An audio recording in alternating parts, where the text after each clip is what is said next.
Good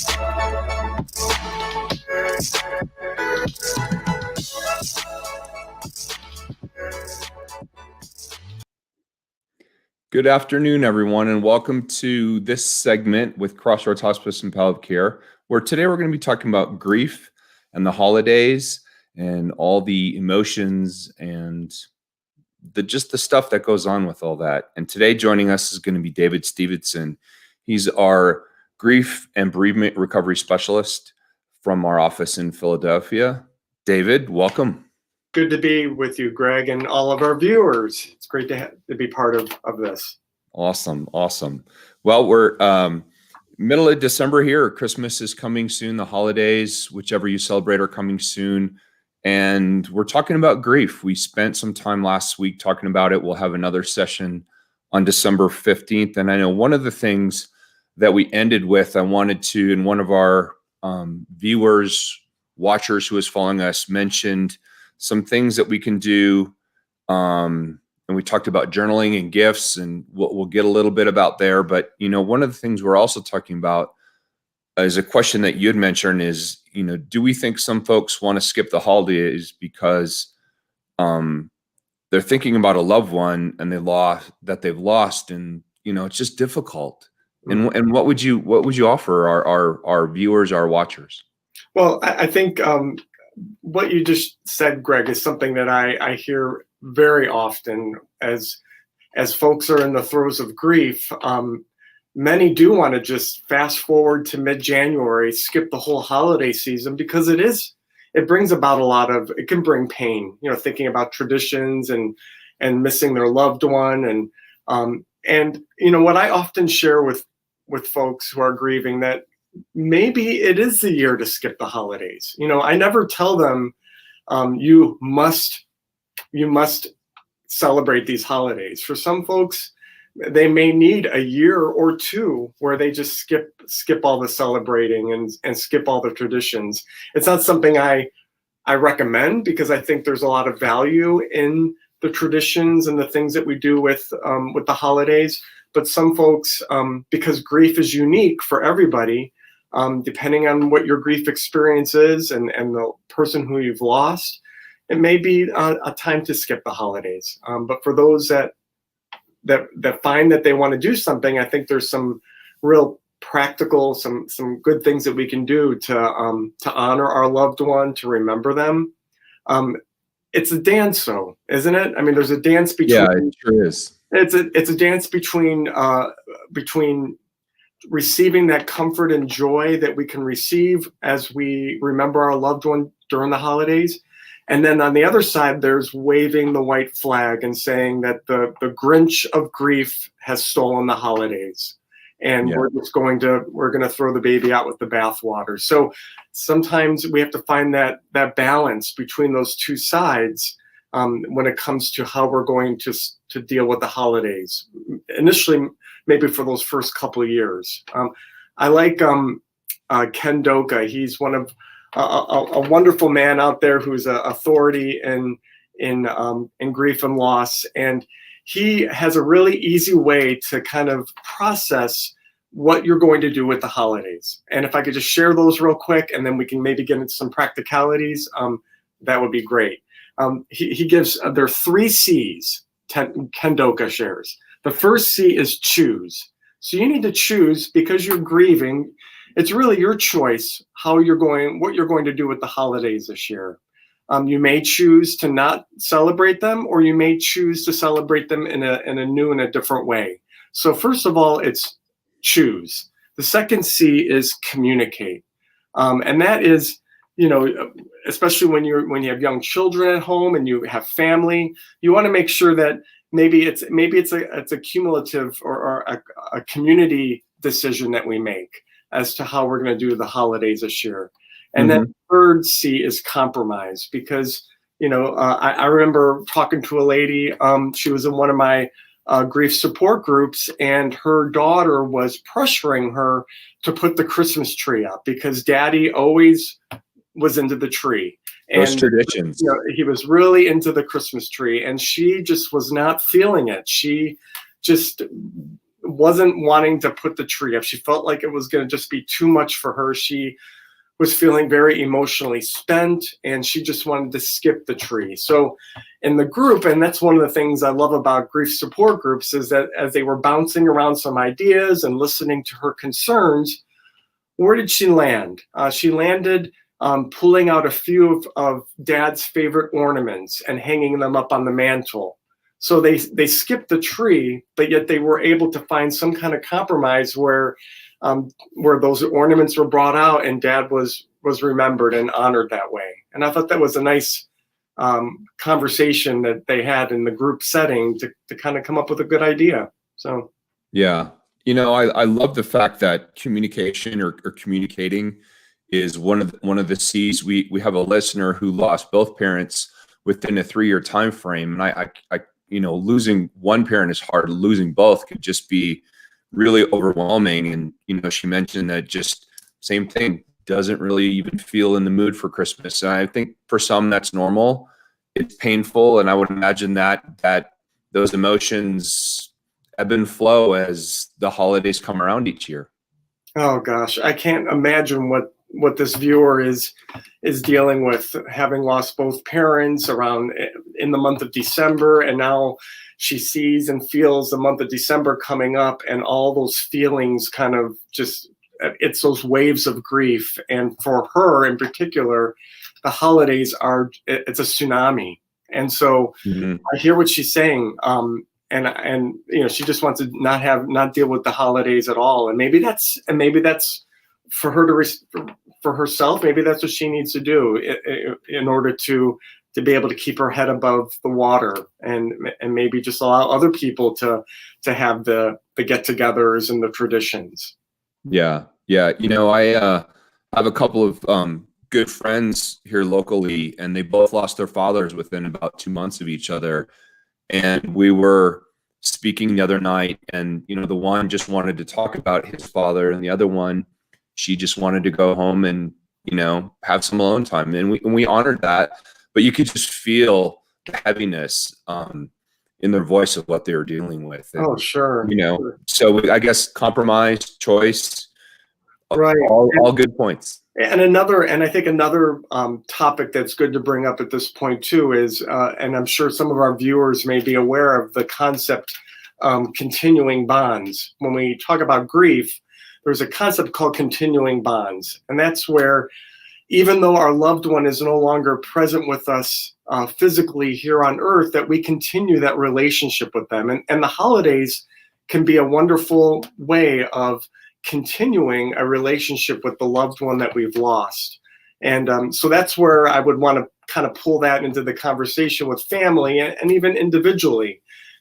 Is there something that I could do over the holiday period that would honor them? I would remember them. I would feel comforted, and it would be something that would continue my relationship with them.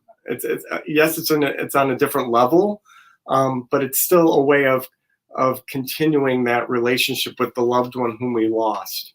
And I think it's a beautiful concept, because I think it puts to bed the whole the theory that there are stages to grief, and that we get to this end stage of acceptance, and all of a sudden the grief is gone.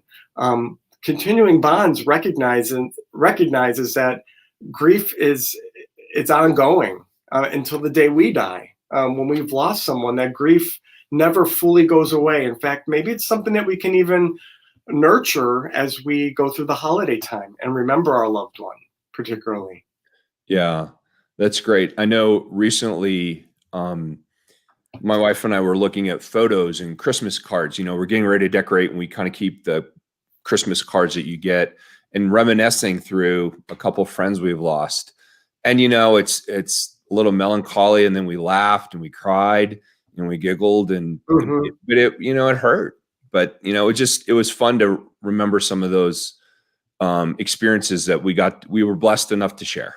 Right. I mean, grief, you just said it, Greg. I mean, grief very much is like a double-edged sword. There's that side that, brings the pain and the heartache and the sadness. But then there's the other side that could bring the comfort, and it could bring the laughter. could bring the joy. And so Yeah.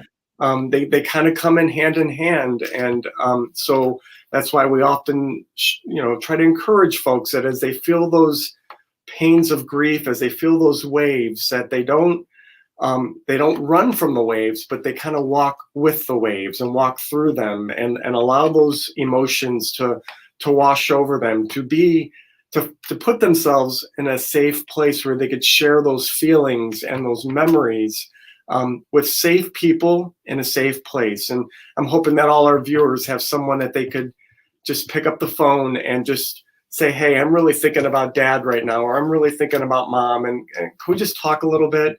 Because sometimes a 1 minute or 5 minute or 20-minute conversation can mean the world to someone who's grieving.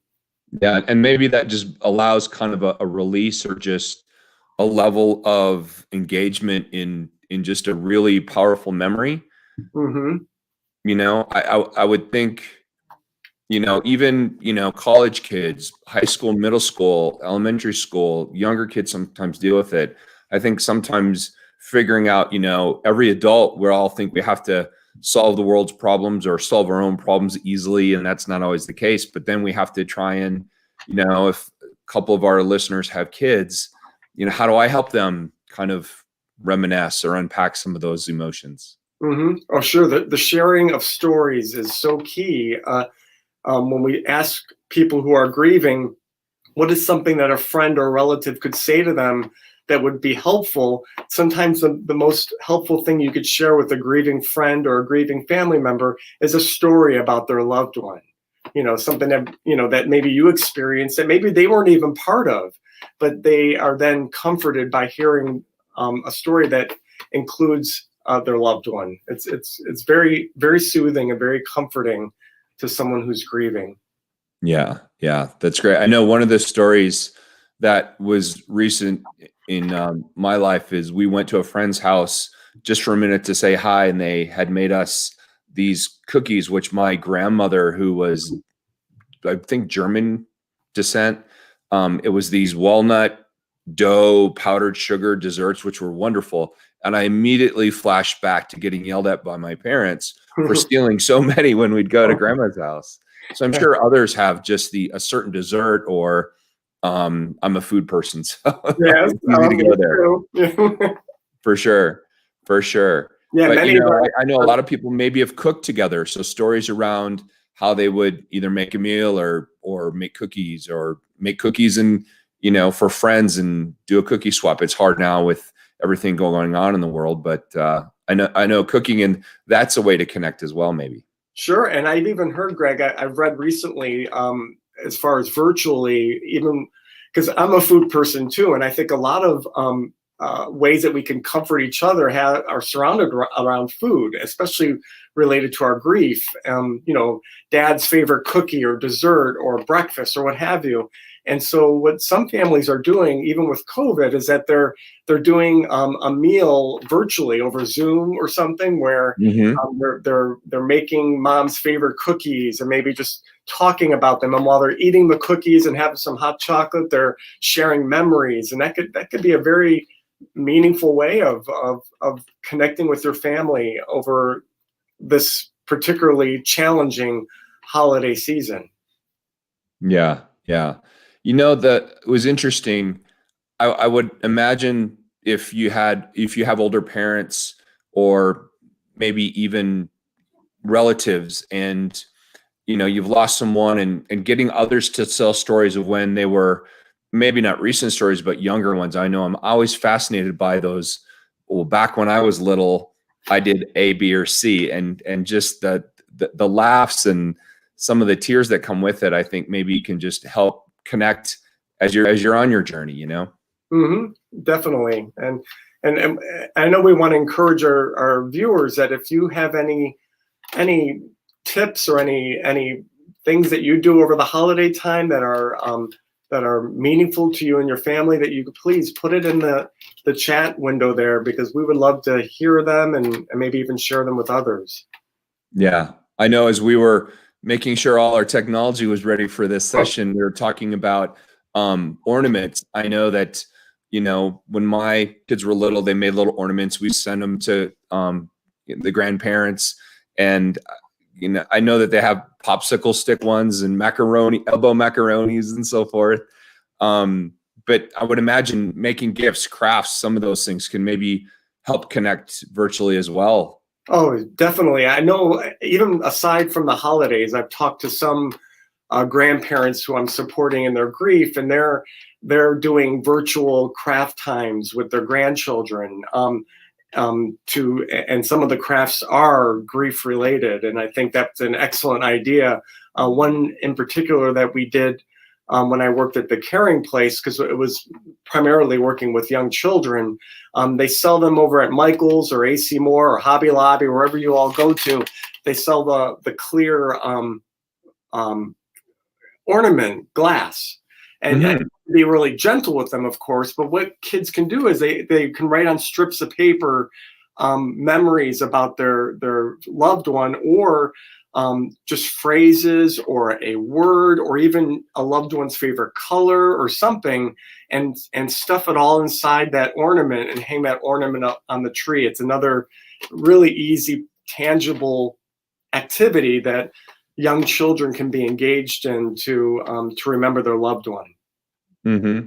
Oh, that's really cool. I always remember at Thanksgiving we do the hand on the paper plate, and then it became the Christmas plate as well, right? Right. We do all sorts of fun stuff like that. I know one of our recent viewers shared information about journaling that really helped her in just kind of dealing with her grief and so forth. If someone might be struggling to, maybe they bought the book, it's blank pages, they've sat down with the pen and they're really trying to figure out, do I write this to someone? Do I write this just about my feelings? Maybe those are hard, really too painful to endure. Is there any tips you can maybe give someone who's like, hey, you know, journaling seems to kind of be what I want to try, but I don't know how to get started? What might you offer? Well, I think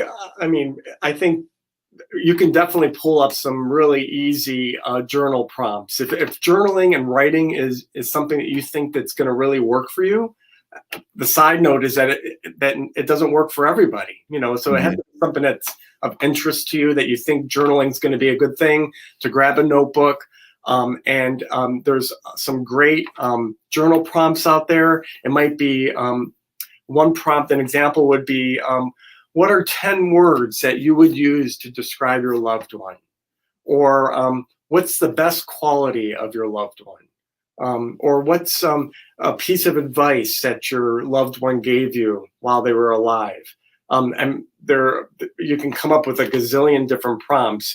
It's very similar to the, I told Greg that I wanted to share this one more time. I shared this last time, but it's very similar to this activity, because this activity it's a box, and inside the box are prompts. And basically, I mean, these would be like journal prompts. So you can essentially take these and you can write about them. But in this case, you would pass the box around maybe the table, or you just have a family member take a prompt out, and you would read the prompt out loud. A time my loved one was kind and helpful to others. Somebody's a food or a recipe that reminds me of my loved one. I remember my loved one saying. So you might, in your journal, you might have a page that says sayings that my loved one would say. And we did this for my mom. My mom died several years back, and my one sister particularly has a binder that she has a section on sayings that mom would say. And so whenever those phrases come up in your mind and your memory, or as you hear them, you know, talked about, you go to that binder and add it to the list. You know, so it's kind of like a living journal, like you keep adding to that journal entry.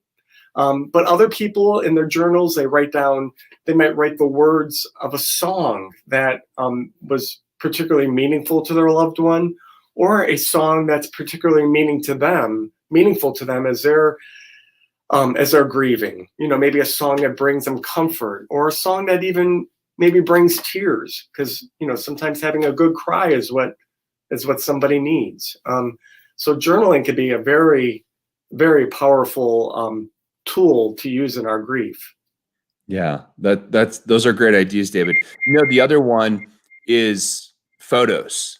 Mm-hmm. Um, I was at a store recently. I can't remember where it was. Oh, it was at Starbucks, and one of the baristas had an old 35 millimeter camera, and my father had one just like it, but he made all his pictures in slides.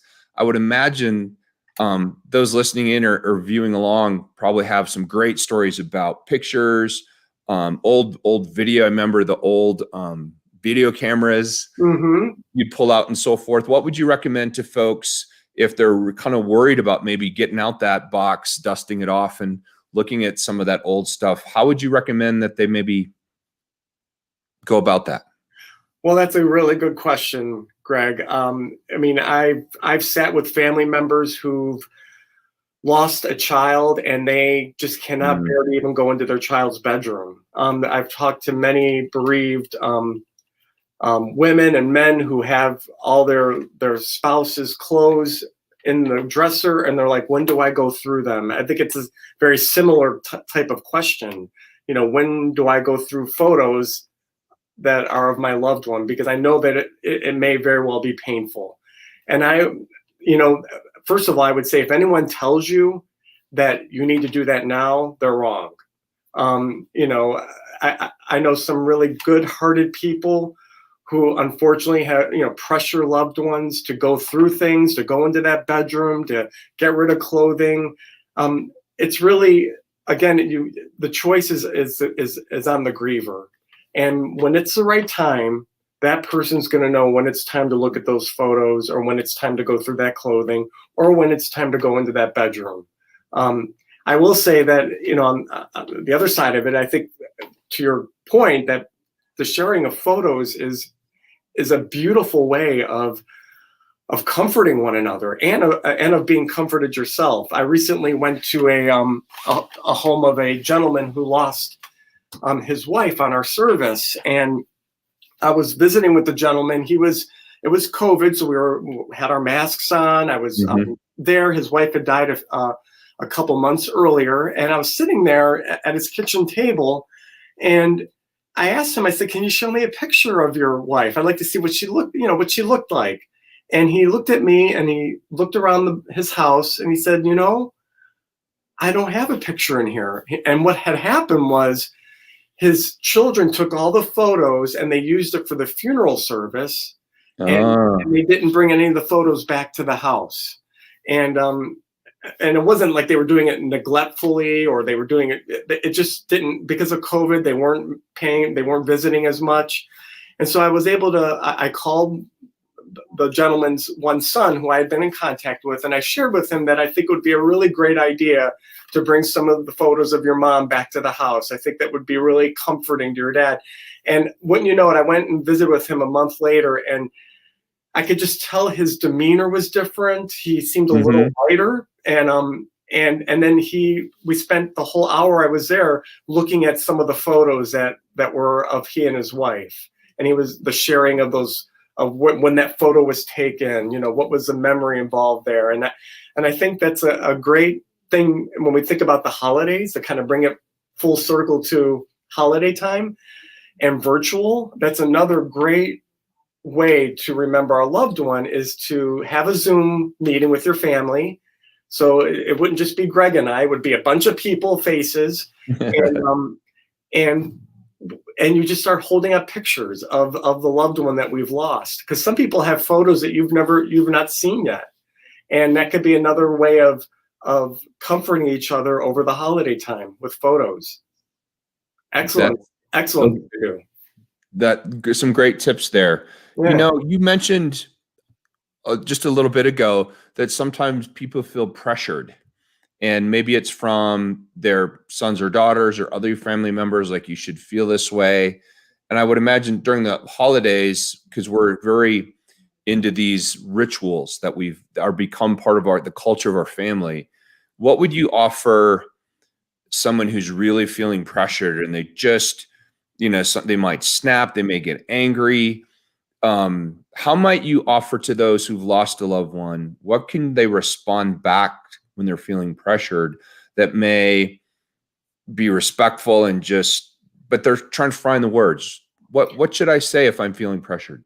That's a good question. And if I can give a little commercial, a little snippet of what we're looking for next week, we're going to be talking next week about taking care of your grieving soul as far as self-care goes. But this is along those lines, right? Because, part of you as a griever is you have choices to make, and it needs to be your choice what you do. And sometimes the answer to someone who may be very well-meaning person who's looking out for you, your answer may be simply no. I mean, may simply, now's not the time, because what I think people who are in the throes of grief realize as they're grieving is that grieving takes an emotional toll. It takes a lot of energy. So we hear a lot of people say, "Oh, I'm forgetting things. I don't remember things as easily anymore." And that's one of those symptoms of someone who's grieving, is that they just don't have the emotional energy to do as much as they used to do, at least at that moment. And so with grief and the holidays, sometimes you need to set some boundaries as far as what you're going to say yes to and what you're going to say no to, because you're the one who's grieving, and you're the one that needs to make the choice. Yeah. And we had another listener say that, their best way of keeping the memory alive is to share their past experiences, which we've been talking about. And I know some days, the person, the significant may feel like, wow, I'm not really ready to talk today. And other days they may be really ready. So I guess good to have good days and bad days. Right. That's pretty normal. Shireen, she also says, just say not today. And it could be, I hear what you're saying, but not today. But I mean, it may not be tomorrow either. So it's really where you're at in your grief. Everyone's grief is different. So where I see a lot of conflict is when you have someone someone's recently lost a spouse, and a friend who's also lost a spouse comes alongside of them and says, "I know exactly how you're feeling." Well, I have a problem with that statement, because no one could know exactly how you're feeling. Your grief is unique, just like your fingerprint. It's unique to yourself, to you. So no one can know exactly. They might have a little glimpse as to how you're feeling, but again, some well-meaning individuals try to push their agenda on folks when really it's not today. I'll just say not today. Now's not the day to do that. Yeah, exactly. If you have someone who's, really trying to be a fixer, I know some people that's a personality type. They like to fix things, and they'll say something. I think last time we were together, we talked about, "Oh, it's going to be okay." And what are maybe some of the things we should try and avoid if have a family member, a loved one, or a good friend who's dealing with this? What are some traps we might get into? Well, if they know that they themselves have that fix-it personality, I think they need to kind of wave the white flag and say, this is not something you can fix. Grief isn't something that you can fix. The best thing that person, that family member, that friend can do is to extend, those listening ears. And oftentimes it's the people who are the fixers who think they're the ones that need to be the talkers. And, we find in supporting people in their grief and loss, much more than what they need is a mouth, but they need ears. And so I would encourage those family members to just have open listening ears, and open heart. Allow that person to share what's going on inside of them, and to kind of maybe hold back from trying to be Mr. or Miss Fix-It. Maybe you can take that drive you have and maybe make a meal for them, something that you can do practically that would that might really touch their heart. But sometimes well-meaning people can say things, and they're not only are they not helpful, but they can be a little bit destructive. So we want to be careful on I'm not saying things like, they're in a better place, or at least she's not suffering, or it'll get better, or every day it gets better. Things like that just are often not helpful. Yeah, I can understand. I would Mhm. imagine there's some people listening or watching us that have lost this a significant recently and maybe have not been able to have the memorial service, the group gathering, obviously with COVID, or any significant way of really just honoring them. What would you recommend to those folks who are struggling with, what do I do? When's the right time? What might you recommend, David?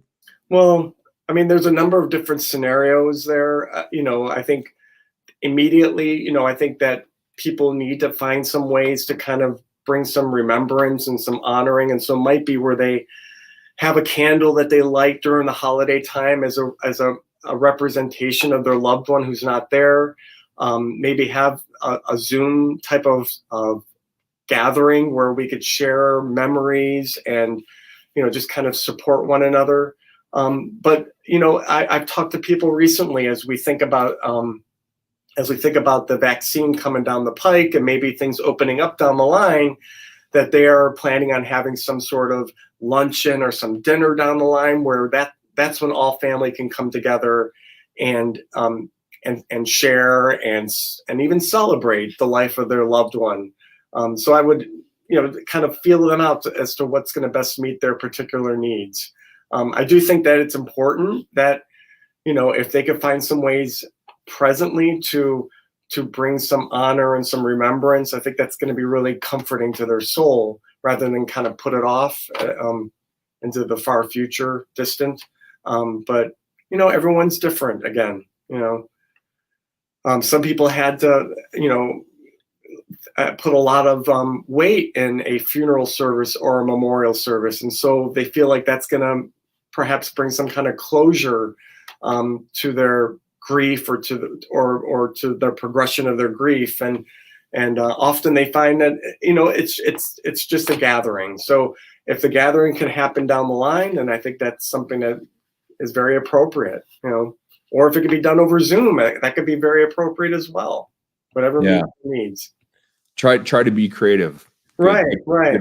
Good point. Unfortunately, all the many different ideas that are out there as far as activities that you could do, even, let's face it, even those who aren't grieving, I know this is on a different subject, but even when we put up our tree, I see your tree behind you, Greg. I mean, in the days of COVID, not many people are going to see that tree. We put our tree up. It's not like we have people stopping by for cookies and dinner. It's not happening this year. So a lot of activities that we do there's some extra challenge there with COVID as far as activities of remembrance and activities of honoring our loved one. But I still think that we should try to do the best we can, whether it be, I know some families have like a stocking that they have on the wall that's of their loved one, and they could, if they have memories and if they think of phrases, they write them on a piece of paper and stick it in the stocking, and then they'll save the stocking for next year. And next year we won't have COVID, Lord willing, and you can pull those memories and those words out of the stocking and share them with the rest of the family. So there's a number of different ways that we can remember our loved one over the holidays. If you just do some Googling, and some of our viewers have some ideas they'd like to throw out there as well. Yeah, we've discussed a couple. We've had some good ones. I know sometimes someone who's grieving may just want space or to be alone. How can someone who's feeling that way, and again, I'm a helper kind of, how do you honor that, but also make sure that they're okay? That's a good question. I can't tell you, I don't know if I brought this up last week, but I've talked to a number of grievers who are actually grateful for that this holiday season is kind of on lockdown, because they don't want to be seeing people right now, and they're in the throes of grief and they'd rather be by themselves. And I understand where they're coming from. Definitely. Some people would rather just kind of hunker down in their grief during this holiday time, and they see this as a good time to do that with COVID. But I think too, I know for the loved ones in my life, to check up on them and give them a quick ring, and even when I do check up on folks, to make it very light and quick, and say, no, I know this may be a difficult time, but I just want to let you know I'm here for you, or I'm just checking in on you. How are you doing? Just checking to see how they're doing. I think sometimes just a quick phone call can mean the world to somebody, just to have those check-ins. Great. And even with a voice message. I mean, I can't tell you how many times as a bereavement coordinator, I'm calling folks just to check up on them, and I'll hear from them months down the line. They'll say, David, I'm sorry we didn't get to talk, but even just you leaving a message on my voicemail meant something to me, because I knew that you were there for me. Yeah, that's great. And I think on the flip side, if you're really struggling with your grief, some may label it depression, I would encourage, ask for help, or offer, hey, I'd really love to just talk to you. It may be on the phone. It may be on Zoom, like you said, but it's okay to ask for help. And I think one of the things I think we kind of, as we work to wrap things up here, is, how do I ask for help sometimes? Wow. That's a heavy one. That is, because I would hope that people have folks in their lives who would reach out, no matter if they're being asked to reach out or not. That they're, we should never assume that people have all the support that they need, or they have the support that they need. If you feel that tug on your heart, that someone's lost someone recently, dropping them a line or sending a card and leaving a voice message can really be very meaningful to that person. So but I get it that some folks, they just want some space, and that's where I would say to them, hey, I know you might be just wanting some space right now, but I just want you to know that I'm here for you. Yeah. Great advice, David. Yeah. I know that at our Crossroads Hospice and Palliative Care website, we've got lots of tips and resources. It's posted here in the feed for this discussion, and this discussion will also be continuing on Facebook and YouTube as well. And David, I think we have at least one more of these scheduled for next Tuesday, December 15th, 4 p.m. Eastern, 3 Central, 2 Mountain, 1 Pacific, if you're out west. And David, thank you so much for sharing your wisdom as it relates to grief and bereavement. And, I look forward to continuing this discussion next week. David, thank you so much for your time today. Is there anything in closing, or we're going to wrap it up and we're going to look forward to next week? Well, thank you for having me. But I guess my closing would be, if you're listening to this and you're feeling those pains of grief, please don't hesitate to reach out. You can call Crossroads, and we'll connect you with a bereavement coordinator who can maybe get some resources over to you, whether it be some phone support, one-on-one support, or just some information in the mail that can really support you. Perfect. Thank you, David. And thank you to all the listeners that either followed along or commented this week. We look forward to having you come back next week. Again, we're going to be Facebook Live December 15th, 4 p.m. Eastern, 3 Central. Thank you so much, David, for your time and experience and expertise today. We'll see you next week. Thank you, Greg.